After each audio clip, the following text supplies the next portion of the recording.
Welcome to the NFP Podcast, where we explore the empowering world of natural family planning. I'm Amy Smith. Join me and my co-host Emily Appledorn each week. Together, we're here to dive deep into the science, the stories, and the spirituality behind NFP. Every week, we push back against the free love culture and advocate for a culture of responsible love, where intentionality and respect are at the forefront of family planning. Join us as we discuss everything from the practicalities of charting and fertility awareness to the profound impact NFP can have on relationships and communities. Whether you're new to NFP or a seasoned pro, our podcast is your go-to resource for honest conversations, expert insights, and real-life experiences. So grab a friend, settle in, and get ready to be inspired. This is the NFP Podcast. Hi there, and welcome back to the NFP Podcast. My name is Emily Appledorn, and today I'm going to share a little bit about my story with you and my journey with NFP and where I came from when it comes to that part of my life.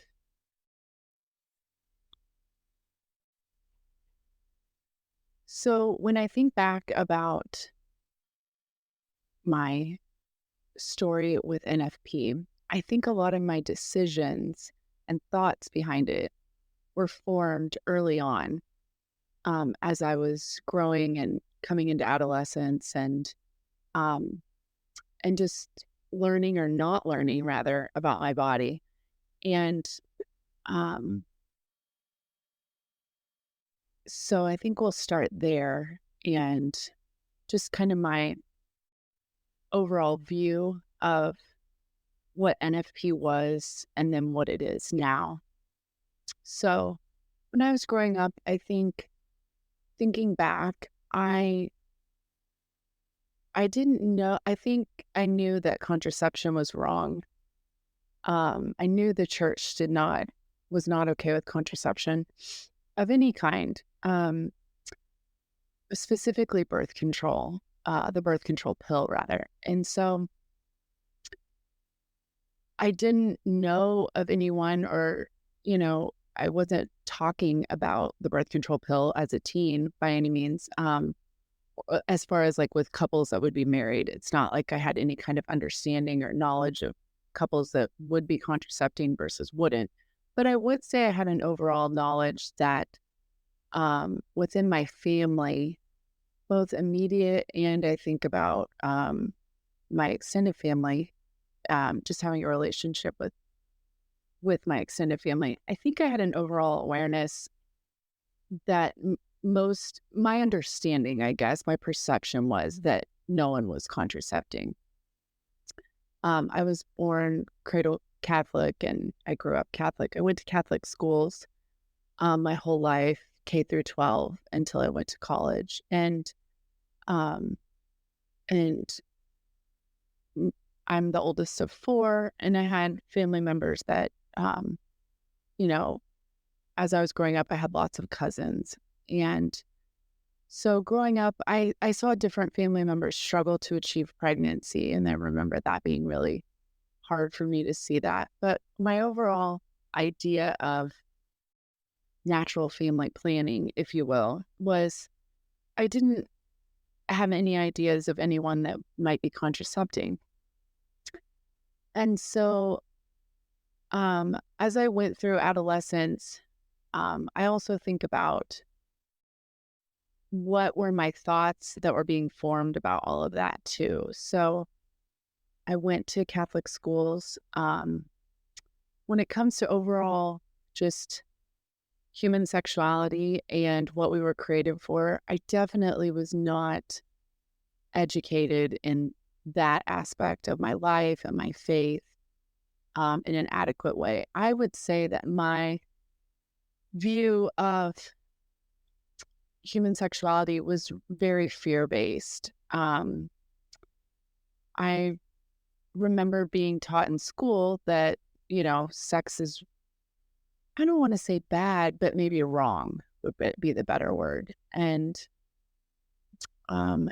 I knew sex was for procreation, and I knew that it was that the Lord wanted that for within a marriage. But as far as just overall, growth and development, I would say that that idea behind,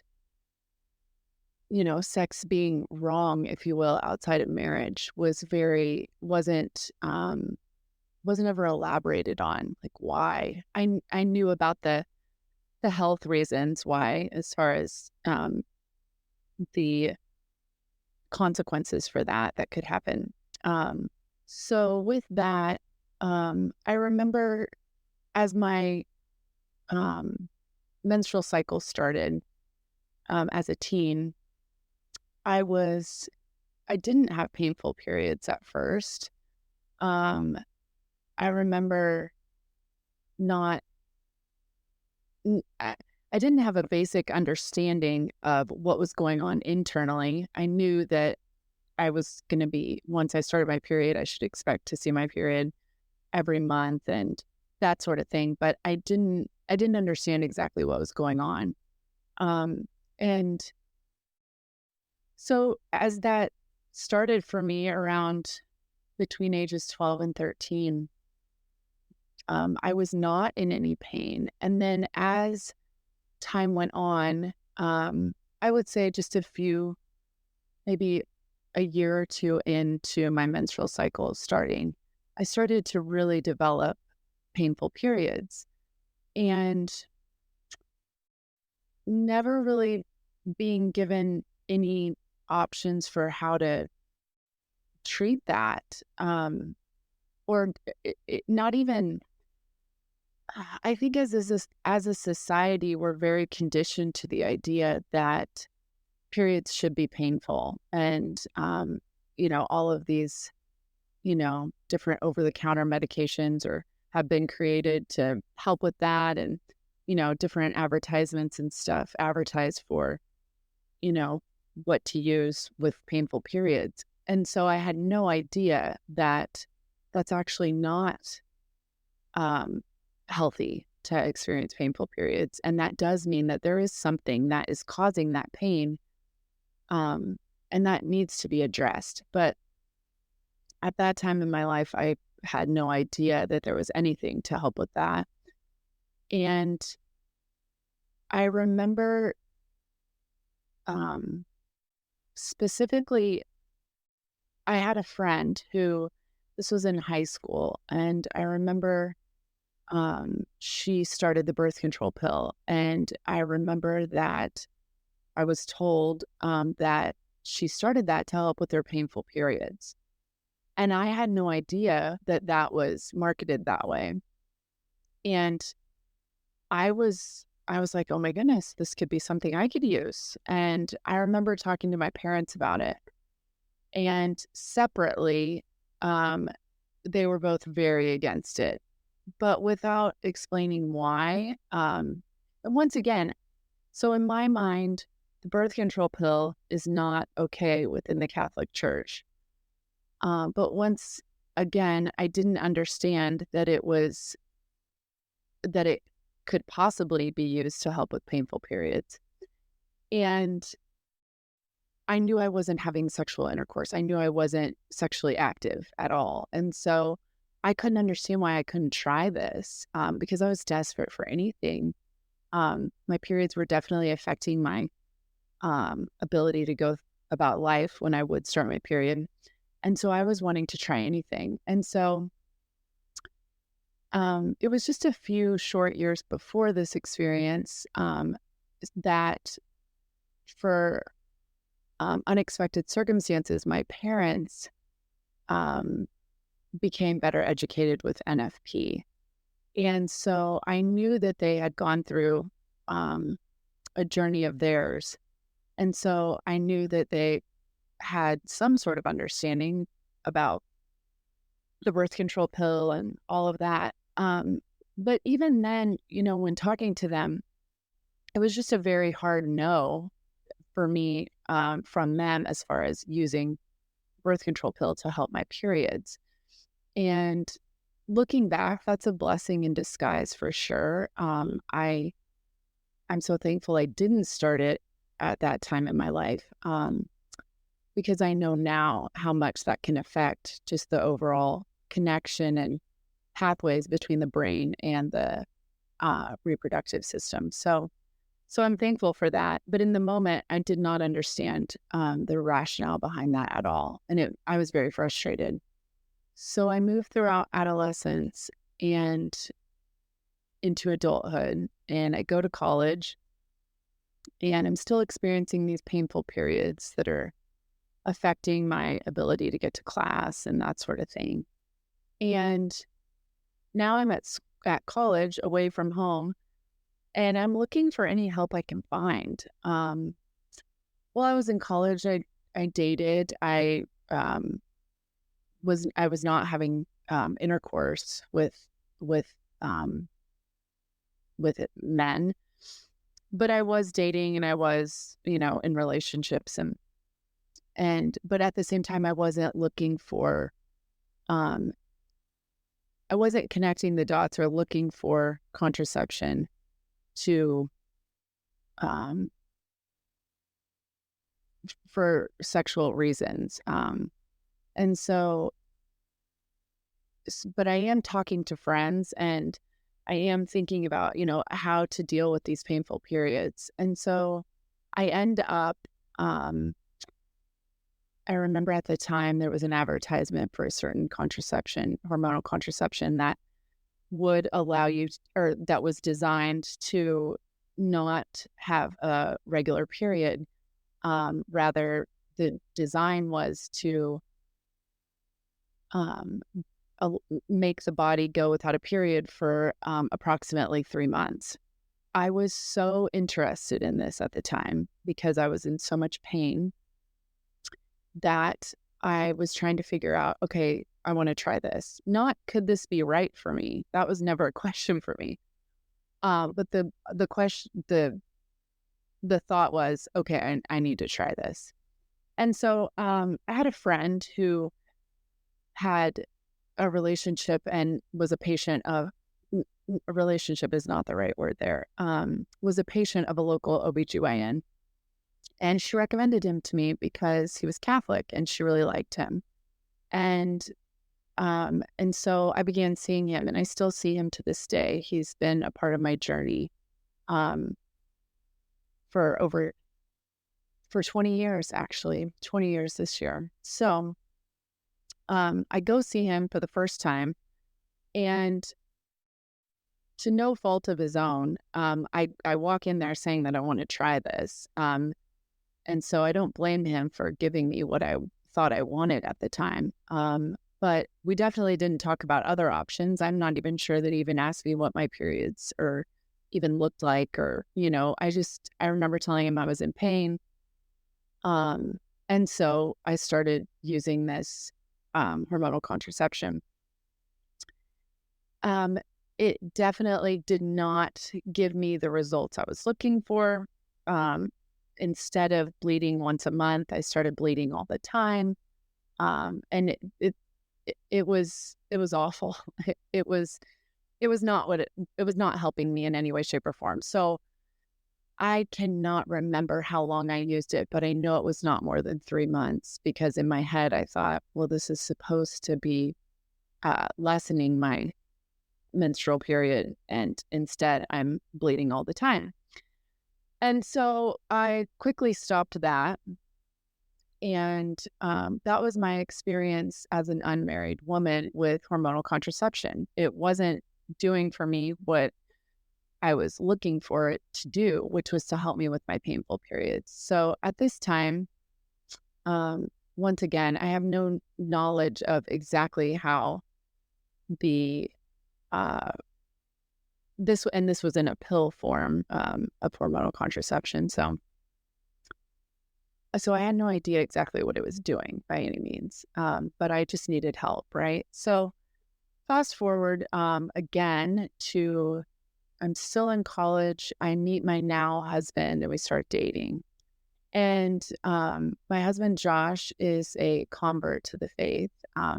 after we got married. And so we're dating, and there was a lot of questions that came up for us as we're dating, but there were a lot of questions that didn't also when it comes to just overall thoughts and views on marriage and family life, and how we were going to plan our family, if you will. And the word naturally, I don't think that was really part of our thought or our vocabulary at the time. As we went into marriage, we both had the agreement, if you will, and both of us had the same desire at the time. We thought we wanted to wait to have kids. And looking back on these thoughts of mine, I realized there was a lot of fear around these decisions for me personally. I think knowing that I was having painful periods, I think I had this basic thought behind, I didn't know what that was going to look like for me as far as pregnancy. I always knew I wanted to be a mom. I never really could envision the steps of getting there, actually.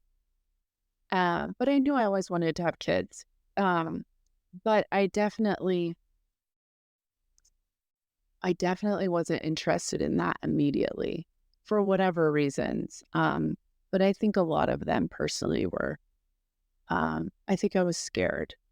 And so as we get married, we were contracepting, and I was using hormonal birth control. And as much as I knew, I had a knowledge that, okay, this is not okay within the Catholic Church. I also didn't have the tools I didn't have the information about other options. And the reason I didn't have information about those options is because I did not take the time to seek out other options. And looking back, obviously there's so many things that a lot of people would do differently. But speaking for myself, when I think about this process of where I am today, there's a lot I would change. And I'll never know if my story would have been different in a more positive way, as far as less suffering, right? But I have to trust and I have to believe that the Lord uses everything. And I know that He redeems everything. And I know that He is redeeming our decisions as a couple, my decisions as a woman. And so I know that He is redeeming that. And so I often say we thought we wanted to wait 5 years to have kids, but 5 years turned into 11, and we would have never expected that. And so we are married and contracepting and not really thinking much about that. And the reason being, I will say, is because we didn't have to, right? We weren't talking about our fertility every month as a couple. We were not discerning what we should do every month as a couple. When it comes to, do we have a serious reason to avoid a pregnancy? No, we never had a serious reason to avoid a pregnancy. And so that's where we were. And I will say, as we moved throughout our marriage, it was probably, not long after celebrating our 3rd year. Actually, we had been married a couple of years, and it was eating at me, if you will. And we would talk about it infrequently, for sure. Josh knew I wasn't comfortable with contracepting, but I will say I was also not comfortable with the idea that I might be pregnant, or that I might get pregnant. And at this point, I'm still having painful periods. The hormonal contraception is not helping with that. Um, but I'm still kind of living in this sense of fear about having kids. And so I remember wanting to come off of it, and our decisions as a couple was okay, or one of them was, okay, we just need to get more information. So at this point, 2 to 3 years in, we decide to get more information, and we um, we learn how to chart a natural method using basal body temperature called the symptothermal method.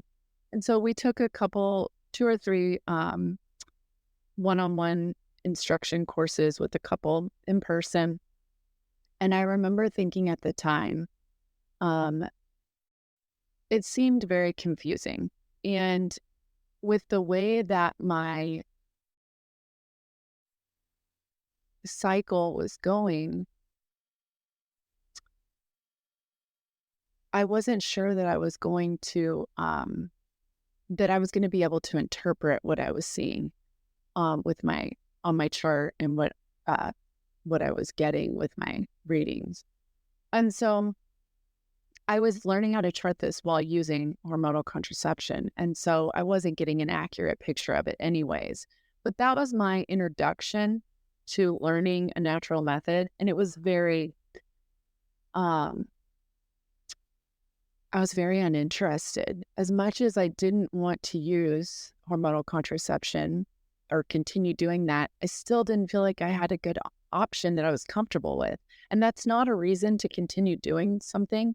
That's not a reason for me now to continue doing something. But at the time, I was able to, that was able to pacify me. And so we continued throughout our marriage, and we both had the understanding that we were going to stop using contraception after being married for 5 years. And so at this point, I'm 5 years into our marriage. I was 30, Josh was turning 35, and we thought that this was a great time to start having kids. And so I stopped using hormonal contraception. My period doesn't come back for almost 2 months. I'm not really sure what's happening. I think, oh my goodness, am I pregnant?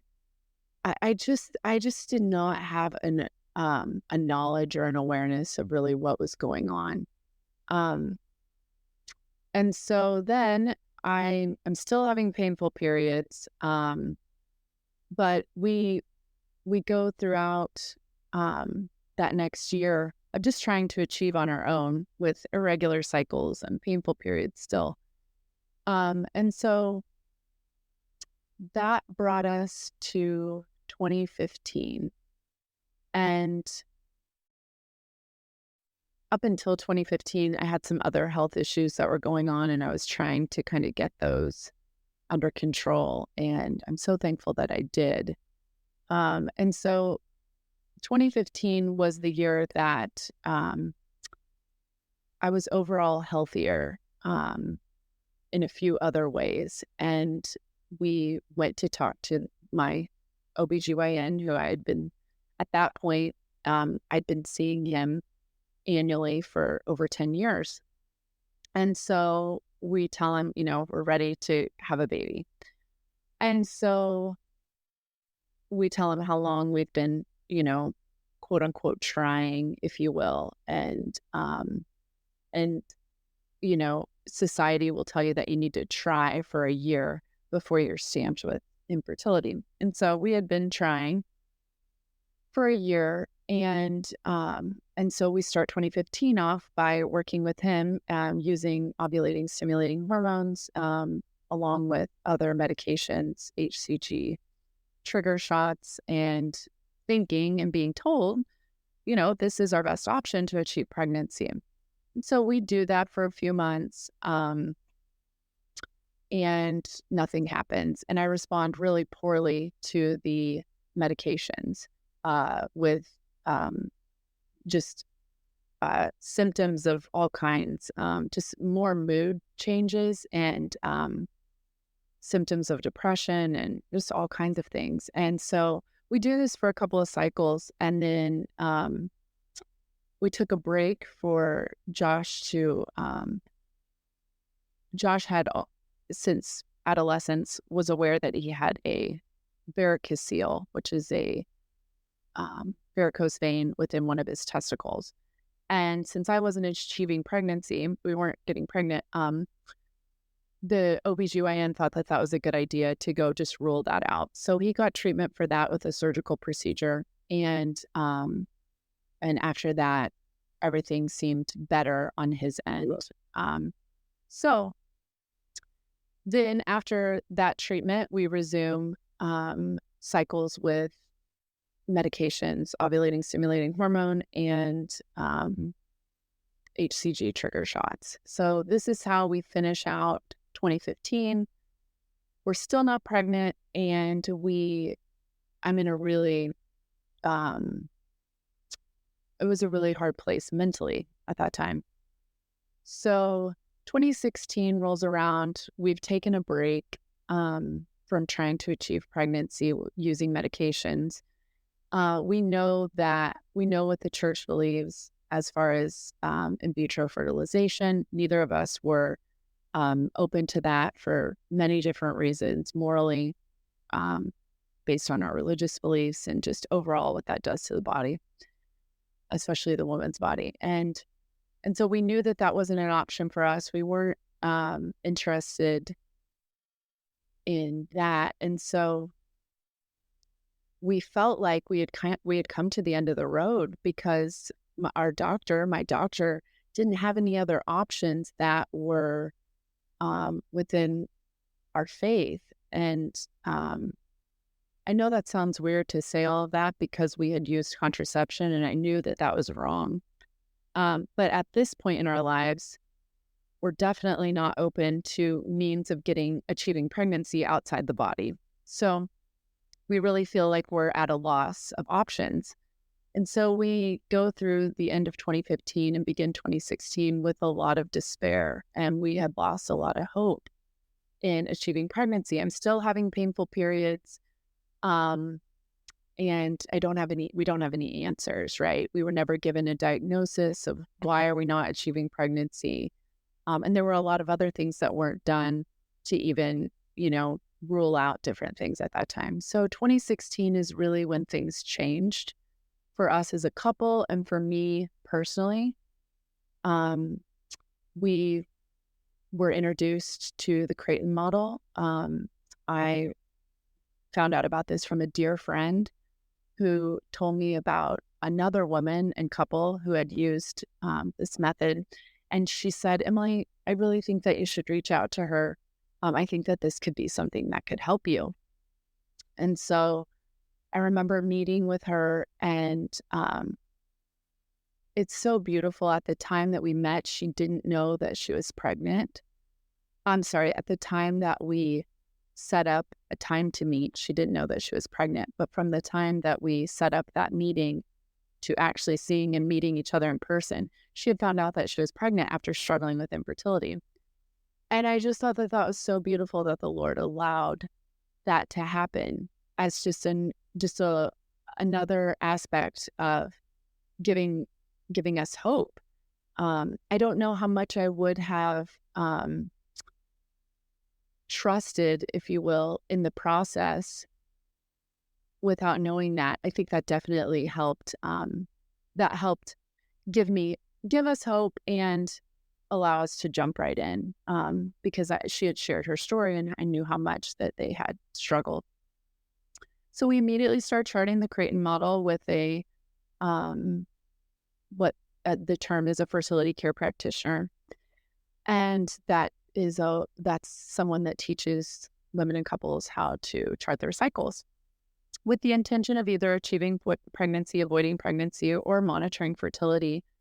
And so we start doing this, and we immediately, I see on paper what I already knew, which was that my cycles were not ideal. And so I would say that was hard with, that part of it being brought to life just right in front of your face on a piece of paper. So this is, we're going through this. There's a lot happening, but we have a lot of hope because we were told, we'll use this charting to get you connected to a neprotechnology doctor. And so I don't know anything about any of this as we begin, but I start to dive into this. And I'm just so encouraged with what I'm seeing online. And I don't know any other couples that have gone through this or that have used this method or used this to increase their overall health, regardless of achieving or avoiding pregnancy. But I'm so encouraged. And at the time, I remember thinking, why do we not know about this? Why isn't everyone educated about these options of getting to the root cause of what's going on? And so very quickly into our learning and instruction of the Creighton model, I was pretty certain that I wanted to be able to learn how to teach this so I could help and teach other women and couples. That was made pretty apparent to me. And so we end up working with a doctor out of St. Louis, and we work with him for a couple of years. We started working with him in 2016 until 2018. And I had a surgery, a laparoscopy with him, and treatment for an excision for endometriosis. And he helped work on my hormones. And we were still not achieving pregnancy. My periods did get better, but I was still having regular back pain with my menstrual bleed. And that was really bothering me. I still felt like things weren't right, even after having surgery with him. And once again, we're not achieving pregnancy. And so we just really didn't know what was going on. And in this time, over the course of a couple of years working with him, we had discerned that we thought we wanted to foster children. And so we had looked into adoption and we had gotten information about that. And we realized that that didn't seem right for us at the time. But we went ahead and moved forward with the fostering process. And so we're working with this doctor. We're moving forward with fostering. At the same time, over the course of these couple of years, so 2016 to 2018, I meet Amy. And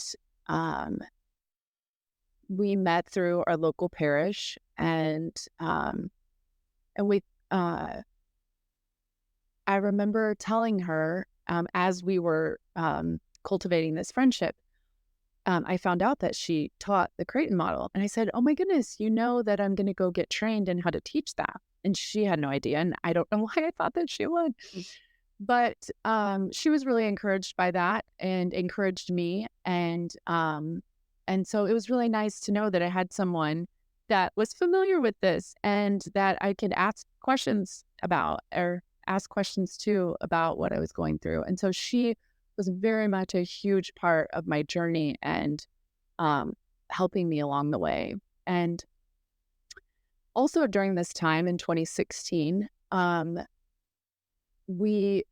husband Josh and I became more educated and knowledgeable about theology of the body. And so it was Amy actually who was pregnant at the time in 2016. And she and I and another mutual friend of ours had decided, with Amy's encouragement, mind you, to teach a class to adults about theology of the body at our local parish. And so I didn't know anything about theology of the body. Our mutual friend she had been educated on it and she was on fire about it at the time. And I was learning through her. And I knew Amy had a passion for it. And so it was something I was interested in. But I just didn't have a overall understanding of it, if you will. I knew what it was. I just didn't know what it said, if you will, or what it taught. And so we teach this class, and I remember just thinking that I was just going to go and help teach. And I'll never forget, my husband Josh and I were in the car, And I'm telling him, I have this class coming up or whatever.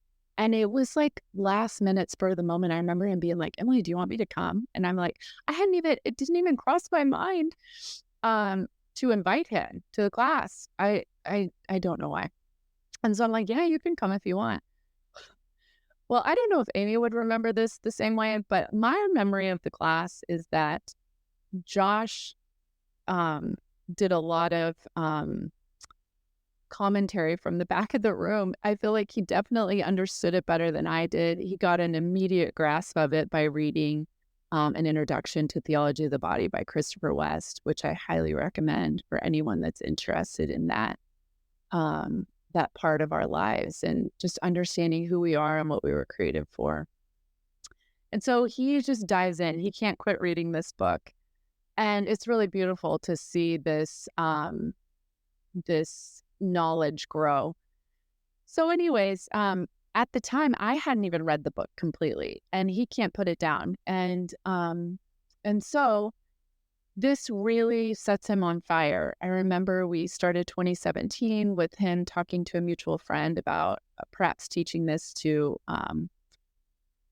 couples at another parish of ours where we were actually registered at the time.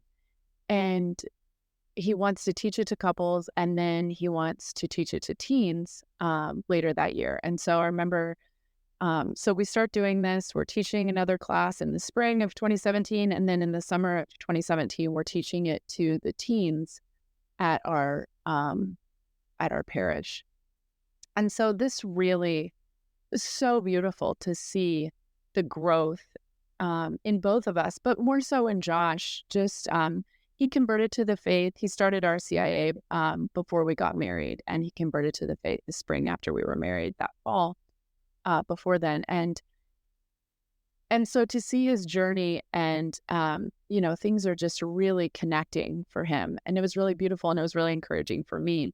And so as we're learning about this aspect of our faith and our lives, there's so many things it's bringing up as far as just choices that we've made and things that we're not proud of, but using that for good, right? And using that to ideally pour into other people and to, stop the cycle of just using people and not having a basic understanding of who we are. And so we really devote some time into the teens that summer, and then we taught it again a couple more times after that.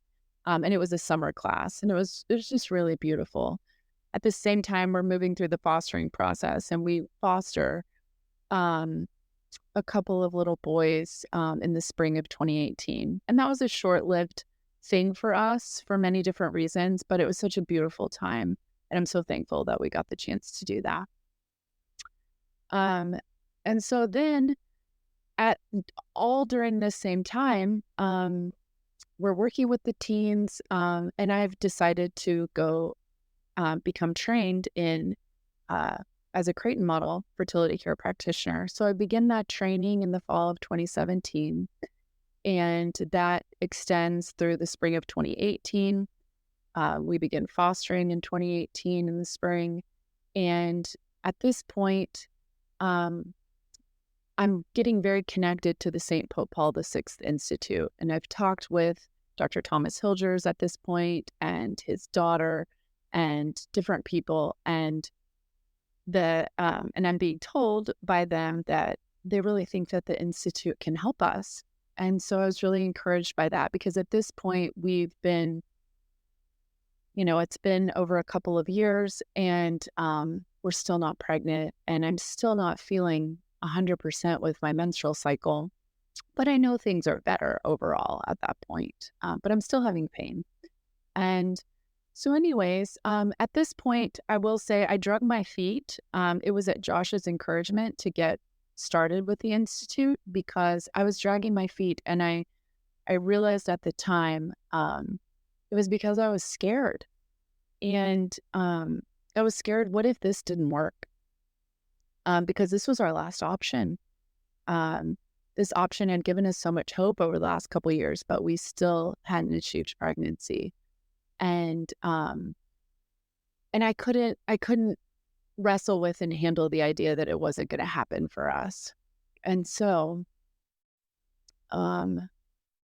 we finally get connected to the Institute as patients, me as a patient with them in 2018.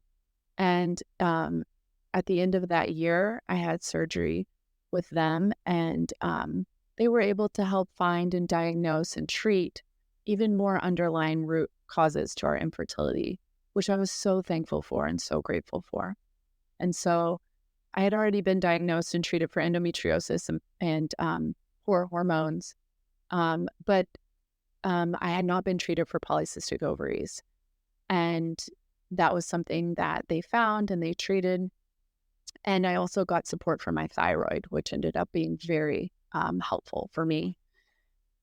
And so our story goes that after treatment for that, it was February of 2019, we achieved pregnancy, relatively easy.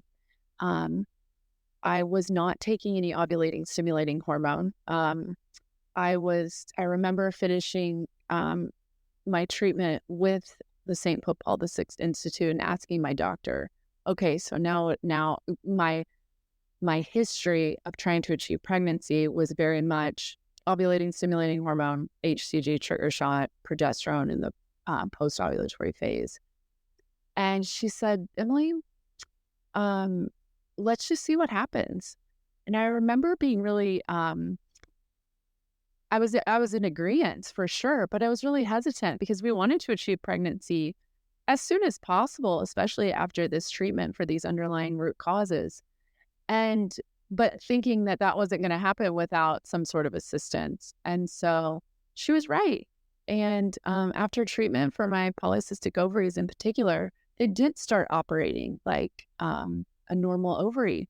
That's what this treatment allows for the ovaries to do, ideally. And so the treatment for that that the Institute uses and performs is called an ovarian wedge resection. And this, I responded really well to this. And she found more endometriosis, particularly on my colon. And once that was removed, I felt like that really explained my back pain because I never had back pain again. And so I think that that was perhaps just missed in my previous surgeries with a different physician. And so that was really helpful to my overall feeling. I was feeling good. I was not having pain, and we were really encouraged. So we achieved pregnancy 3 cycles later. And when I say this, I'm not saying this for other couples to expect to achieve pregnancy that soon, but I know that the Lord allowed that to happen for us so that I could use that story as encouragement to other couples. It is possible to achieve pregnancy that quickly after surgery. Does it happen for every couple? No. And we're, as you know, obviously not in control of the timing of everything, but I know that the Lord allowed that so that I could offer that part of our story as encouragement for others. So we achieved a healthy pregnancy, and our little Isabella Rose was born almost a year to the date of my surgery for treatment for these underlying root causes for this infertility. It was really beautiful. So she was born in 2019, November of 2019, and my postpartum time with Isabella was challenging for many different reasons, and I did need some hormonal support to help with my postpartum depression. I didn't realize that I had postpartum depression at the time, but my husband Josh was picking up on just my behavior and my mood and my signs and symptoms. And he knew that there was help for postpartum depression with the St. Pope Paul VI Institute. And so he encouraged me to call them. And this was about 6 months postpartum, and I got help for that. And that was very, encouraging for just my overall mental health and just the overall way I felt. So they treat postpartum depression with progesterone supplementation. And so that was really helpful for me. And so as we continued on this journey, now that our family had started, my cycle returns after as I began weaning during breastfeeding. And so my cycle returned. It was like 14 months after the birth of our daughter. And so at this point, I'm waiting to see what my cycles look like after having a baby. I'm not sure, what I'm going to notice with my charting in particular. And we began trying to achieve pregnancy, and we achieved the first cycle we tried, which was absolutely incredible. We had never been in a space in our marriage where we had experienced something like that. And so we were just so excited. And unfortunately, that pregnancy, that baby went to heaven very early on. By the time I went for a 6-week appointment, there was no heartbeat. And so at some point during conception, or between conception and that appointment, that baby went to heaven. And that was really hard. We had never experienced that. And, looking back, to my knowledge, I had never had a miscarriage before that. And so we experienced that, and it took a little bit for my cycle to shake out after that miscarriage. I experienced a sickness not long after that, and that really threw off my cycle. And so we started working on that, and we figured out I did need another surgery. And so I had another surgery with the St. Pope Paul VI Institute, and I had a history of my fallopian tubes getting backed up, for lack of a better term, just not being open due to, according to my nephro doctor, poor hormones can cause your fallopian tubes to just not be as open as they could be, perhaps just debris in there. And they had already been flushed within the previous surgeries that I had had. And I was just feeling like perhaps I needed that again. And so I had another surgery with them. And they did that and found what they thought might be a little bit more endometriosis. So they removed that. And we started working on my hormones with medication, and we achieved pregnancy very easily after that. And so here we are. We just celebrated our littlest, our second baby, Luke, his birthday. He turned 1 in June. And so I'm still in this postpartum time, and with no idea of what the Lord has in store for us after this, but very encouraged and very hopeful for what might be to come when it comes to perhaps expanding our family more, or whatever that is that he wants. Both Josh and I, our idea of, openness to life now versus what it was 15 years ago when we got married is completely different. And I owe so much of that. I owe all of that to the Lord, but I owe a lot of that to my relationship with my Blessed Mother, our Blessed Mother, the Blessed Virgin Mary. And looking back, I can see all these knots in my life, these knots that were more so ideas or lack of knowledge, rather, just of knowing exactly who I was and what I was created for. And when it was 2016 that I consecrated my life to her. And the idea behind that is that she knows Jesus better than anyone, and she will bring anyone that asks her to closer to her Son, our Lord.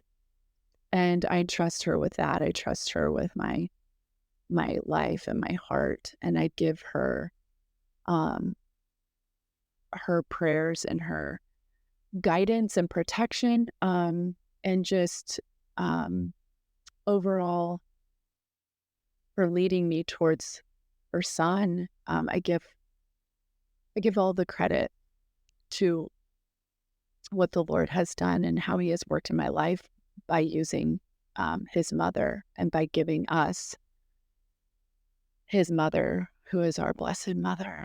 And so I'm so grateful to her, because when I look back, my consecration to her, I can see how she was pushing me, and then in turn, my husband, closer to God.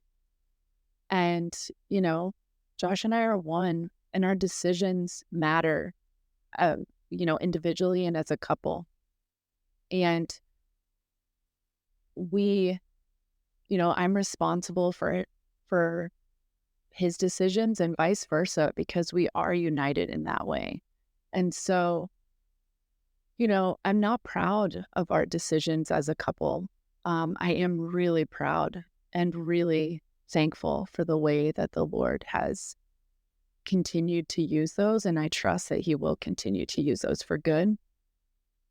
I think about, in particular, in my instruction with couples, I'm happy to share my story with any of them, or anyone for that matter, and with the hope that ideally they don't have to go through or make the decisions, the poor decisions that we did. And so I really help explain that, especially to engaged couples, about what they're entering into with this holy sacrament of marriage. So I feel like that's, when I think of NFP, I don't think of all those details. And so, but I do think of NFP in connection to my story. And so, knowing my story, I can see how the thoughts of NFP, natural family planning, has kind of influenced all of that. And so, at this point, I am very I'm very supportive of this idea of knowing your body, knowing your cycle, as couples, knowing what's going on with our bodies, and then understanding, how that works in relationship with the Lord and within our marriage. And so I hope that this can be of some help to anybody that's listening. If I could just give one takeaway, it would be to know that there is help for reproductive issues, whether it's pain, whether it's just irregular cycles, questions that you have that you're not getting answers to by your, current doctors. And in defense of them, they don't know. They're not taught this, and it's unfortunate. And so, but I want you to know that there are doctors that have done the research. They have the knowledge and the ability to get to the root cause. So I would say, look into NAPRO technology. NAPRO technology stands for natural and procreative technology. And this is a treatment or a medical approach that helps get to and treat the root cause of whatever's causing any issues, whether it's infertility or not. And so the St. Pope Paul VI Institute is the leader in all of that. So obviously, if there's any questions for me or for Amy, I know she would say the same.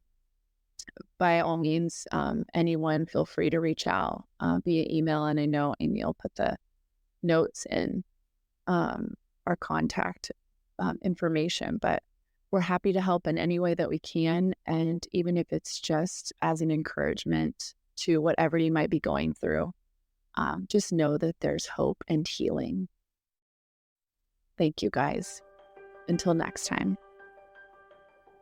That wraps up another episode of the NFP Podcast. Thank you so much for joining us today. We hope you found our discussion enlightening and empowering. Don't forget to subscribe so you never miss an episode. We'd love to hear from you. please connect with us by sending us an email with your questions and stories to thenfpshow@gmail.com. We'll be back next week with more insights, tips, and heartfelt conversations about natural family planning. Until then, love responsibly.